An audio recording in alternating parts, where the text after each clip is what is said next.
The Strangers of the Past update is finally out, and with it comes Guest 666 Veronica, a Halloween event, and a bunch of cosmetics and changes and stuff. Oh, anyways, let's go.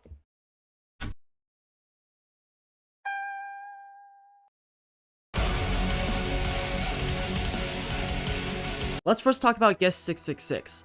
First of all, his M1 hitbox is surprisingly, but thankfully, not very big. His base movement stats are also not great, being the same as 1x. However, he does have quite a few problems that I want to talk about. First of all, Eviscerate seems very overpowered. It's a lunge attack that costs 10 blood, which you get from landing a single M1. If you land it, you get 15 blood for a net gain of 5 blood, and also deal 10 damage along with hemorrhaging the survivor. However, the damage and stuff isn't really the draw of it. The problem is the distance it gives you. Eviscerate has very little end lag or punishment for missing, making this pretty much just a free burst of distance with nearly no counterplay. There is one thing about Eviscerate that's a little bit janky, which is that using this move can sometimes result in Guest 666 climbing on top of the survivor, and then the hitbox of it is too high, resulting in the move whiffing entirely. I don't know if this is intentional or not, maybe it's to promote precision, but it doesn't really address what makes the move strong, and is also just kinda annoying. Let's talk about Demonic Pursuit next. A minimum windup of 0.5 seconds is way too short. This is compounded on top of Demonic Pursuit having a charge-up option, meaning that Sixer can mix it up and catch anyone trying to juke the 0.5 second windup jump off guard. It does have vertical mobility, which is another concern I have, but I can't really lab out all the most effective ways to use it, as first of all, I'm not adjusted to the controls, and second of all, as of recording this video, the private servers don't work, so it makes labbing out this stuff a lot harder. But right now, I can tell you for sure that people are just incentivized to use this as a walk speed override that is better at everything except damage. Maybe a 1 to 2 second one would be better, and I would say that the maximum windup could be even higher to bait out Guest 1337. Speaking of Guest 1337, while Eviscerate and Demonic Pursuit are really good, probably too good, 1337 counters them pretty well. Yes, this is a... Okay, so hey, editing DD here, I made a little bit of an oversight. You see, even though Demonic Pursuit and Eviscerate can both be blocked and parried on reaction, Guest 1337 can't really contest both of them at the same time. If you try to only block Demonic Pursuit, then you can't do anything about Eviscerate. However, if you use your block on Eviscerate, now you're vulnerable to Demonic Pursuit and you don't have a block to save you from it. So even though two of Guest 666's tools are technically countered by Guest 1337, Guest kinda just can't contest both options, especially not Eviscerate with its incredibly low cooldown. Manic Fixation. This is a passive that I can't really feel its effects at all. It's probably because most Forsaken lobbies suck. I would be able to more accurately evaluate its power if I tested it on a good player, or if I can use private servers to lab it out, but for now, I can't really give you anything on that. Blood Hunt, I have a few problems with this. First of all, the visual obstruction I heavily dislike. It doesn't add to the fear factor and is just annoying for both ends, making everything harder to see. I'm also a little bit worried about the passive stun immunity, since even though it does apply slowness to and helpless, Sentinels need to go through a lot more risk to land stuns, and during Blood Hunt, they're getting less reward than if Dusakar zapped the killer with their beam. I feel like I would rather see a stun parry button instead, but that might just be me. There's also already 2 killers that have a stun parry, so yeah. To tie it all up, I feel like the concept is cool and I see what direction they're trying to go for, but he needs a few stat adjustments so that Eviscerate isn't just really insane and Demonic Pursuit isn't just better walk speed override. After those adjustments, I can totally see him being a balanced and fun killer. Now for Veeronica. She is highly technical, so I would need some lab time to figure her out. However, private servers are, once again, broken, so I can't do that very easily. Thanks, game. Now, first of all, I do want to point out that the graffiti setup time means that the killer can immediately try to tunnel her out to the heat death of the universe, and in that case, she can't access 70% of her kit. Even despite this though, she has at least 125 effective health that is very easy to access, And she also still has the base movement stats of every other survivor, so she is by no means helpless. The graffiti also doesn't take too long to set up, and you can stop it whenever you feel like it, unlike something like Builderman's sentries. Now for Skate, which is the meat of her kit. I am a little bit worried about Skate Trick's potential to jump over short walls that killers can't go over, but considering that graffiti is destructible in a single hit, and V can only have 3 at a time, I doubt this will be a huge issue.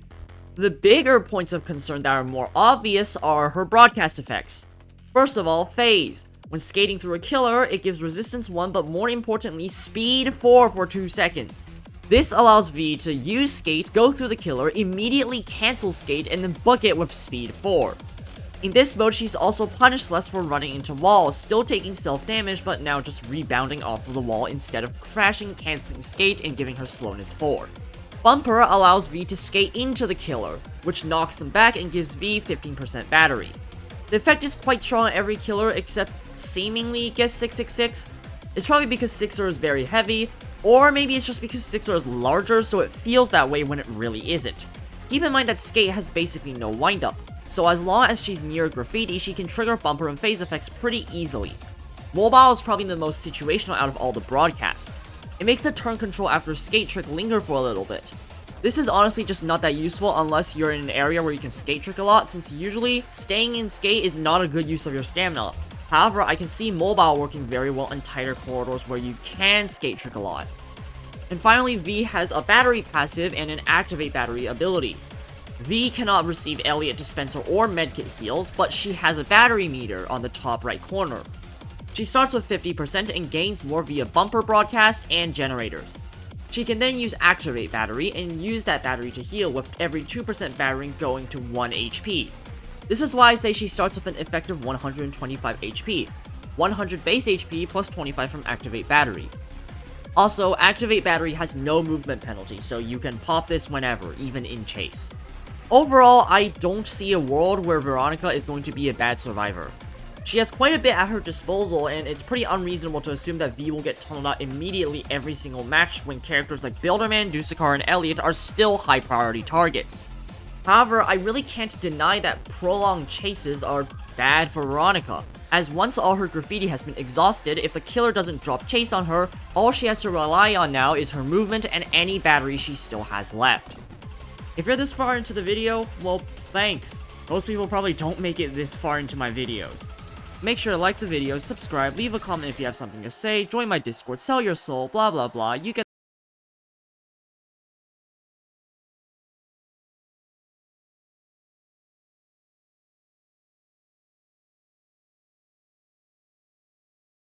really simple. On the map, these stupid Dusakar things start spawning. When you touch them, you get a currency called Sukars, which you can use in this basement place. You can talk to this NPC here, and you can buy skins. Yeah, if you can't tell, this is a really simple event and doesn't really have much to it. The main stars of the update are clearly still the new characters. Oh my god, calm down. Calm down, oh my god. Alright, now for the bunch of other stuff for me to go over. The balance changes in this update are quite minimal. There's only 2 here. The first one is more of a bug fix than a balance change. Noli's M1s aren't a stud longer than everyone anymore. No idea why it was in the first place, but it shouldn't be like this, so good change. Cool Kid's base walk speed got increased, so his endurance is now slightly better, considering that this is something that he struggles with quite a lot. This is nice to see. His clones are now highlighted to him, which is well appreciated because his indication kinda sucks. His walk speed override windup got slightly decreased, which I have no idea why. The decrease is by 0.05 second, which is 3 frames on 60 FPS. I'm not exactly sure why. Whatever.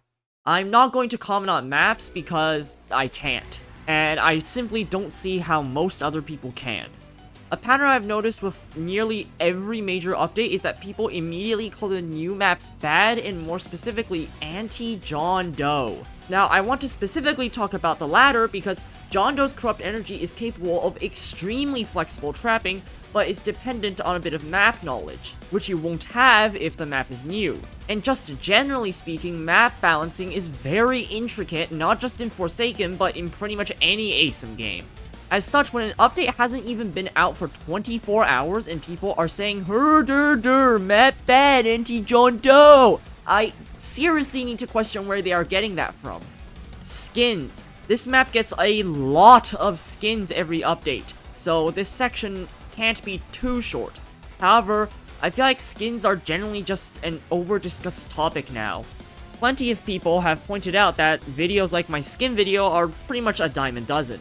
Or in worst cases, they just call it another slop video about skins. And I do see where they are coming from here. Skins get way too much attention, and I think part of it is just that people need a scapegoat for the slow update schedule. Either way, I'll still go over some of the skin stuff, particular things that I like and dislike. I'll first get through the negatives and then get through some positives. First, Admin Noli. Admin Noli is locked behind an achievement. I am personally not a fan of skins locked behind killing specific characters, it just encourages tunneling more than anything else. And I don't know anything about Minecraft story mode, like genuinely absolutely nothing, and I'm frankly too lazy to do some research, but I hope at least the Kill 33 admins thing actually relates to the reference of the skin. With Hacklord, even if I dislike the achievement, it makes sense for as little as I know about Limbus lore, and I hope Admin Noli's achievement isn't just here because the skin's called Admin. Legacy milestones. They said that Legacy John Doe milestones are here to stay. Now, I had level 100 John Doe long before this update dropped.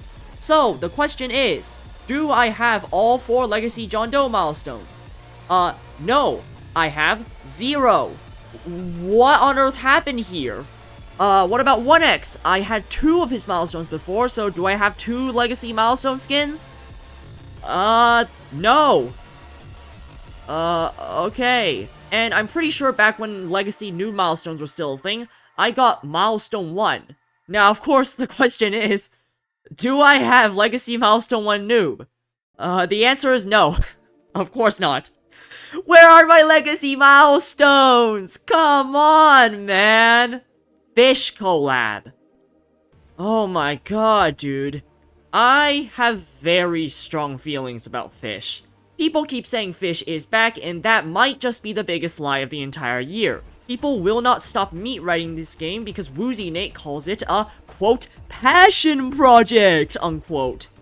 Seriously, you guys can't be f***ing serious. If you're watching this video and somehow have never heard of this game before, first of all, good. Don't play this abysmal garbage. Second, it is Souls RNG with better graphics and a single minigame. They couldn't even come up with an original minigame, by the way. 2/3 of it is just outright ripped from Stardew Valley. Wow, guys, real engaging gameplay. Nice passion project, by the way, Woozy Nate.